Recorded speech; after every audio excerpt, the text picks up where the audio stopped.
શિક્ષકે ક્લાસમાં વિદ્યાર્થીઓને પૂછ્યું, તમારા બધાના પપ્પા શું કરે છે? એક પછી એક વિદ્યાર્થી ગર્વ સાથે બોલવા લાગ્યા. કોઈ કહે મારા પપ્પા બેંકમાં છે, કોઈ કહે ગવર્મેન્ટ નોકરી કરે છે, કોઈ કહે શિક્ષક છે, તો કોઈએ કહ્યું બિઝનેસમેન છે. પરંતુ એક ખૂણામાં બેઠેલો વિદ્યાર્થી ચૂપ હતો. શિક્ષકે એને પૂછ્યું તો એ જરાક અચકાતા બોલ્યો, મારા પપ્પા ખેતી કરે છે, ખેડૂત છે. શિક્ષકે ઊભા થઈ તાળીઓ પાડી અને કહ્યું, વિદ્યાર્થીઓ, તમારા બધાના પપ્પા તો નોકરી કરે છે, પગાર મેળવે છે અને એ પૈસામાંથી અનાજ ખરીદે છે, જ્યારે આ બાળકના પપ્પા તો આ અનાજ ઉગાડે છે.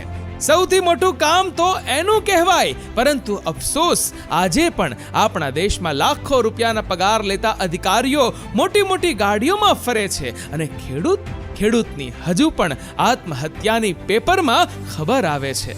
દેશના ખેડૂત માટે તમે શું કહેશો? એક કમેન્ટ કરજો. જય જવાન, જય કિસાન.